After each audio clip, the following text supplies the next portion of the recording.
মধ্যপ্রাচ্যের উত্তেজনা এবার ছড়িয়ে পড়ছে বৈশ্বিক রাজনীতিতে। ইরান ইস্যুতে প্রকাশ্যে অবস্থান নিয়েছে উত্তর কোরিয়া।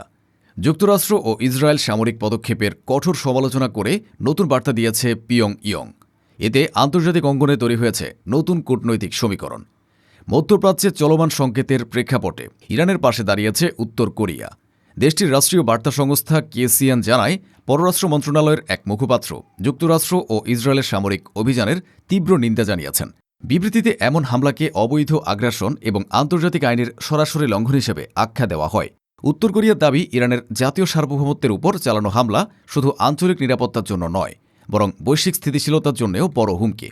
বিবৃতিতে যুক্তরাষ্ট্রকে আধিপত্যবাদী হিসেবে উল্লেখ করে বলা হয়েছে, ইরানের বিরুদ্ধে সামরিক অভিযান ছিল পূর্ব পরিকল্পিত, তবে পিয়ংইয়ং সরাসরি কোনো সামরিক সহায়তার ঘোষণা দেয়নি। বিশ্লেষকদের মতে এটি মূলত কূটনৈতিক চাপ তৈরির কৌশল। হামলার প্রায় ২৪ ঘণ্টা পর ইংরেজি ও কোরিয়ান দুই ভাষায় প্রকাশ করা হয় এই বিবৃতি। এতে মধ্যপ্রাচ্যে শান্তি ও স্থিতিশীলতা ফিরিয়ে আনতে সংশ্লিষ্ট দেশগুলোর দায়িত্বশীল ভূমিকার উপর জোর দেওয়া হয়েছে। একই সঙ্গে উত্তর কোরিয়া আরও জানায়, যুক্তরাষ্ট্র যদি দেশটিকে পারমাণবিক শক্তিধর সার্বভৌম রাষ্ট্র হিসেবে স্বীকৃতি দেয়, তবেই আলোচনায় বসতে প্রস্তুত তারা। বিশ্লেষকদের মতে এই বক্তব্য শুধু ইরান ইস্যু নয়, বরং ওয়াশিংটনের উপর রাজনৈতিক চাপ বাড়ানোর একটি কৌশলগত বার্তা। মধ্যপ্রাচ্যের সংকট ঘিরে নতুন এ কূটনৈতিক অবস্থান বৈশ্বিক রাজনীতিতে কী প্রভাব ফেলে, এখন সেটাই দেখার বিষয়।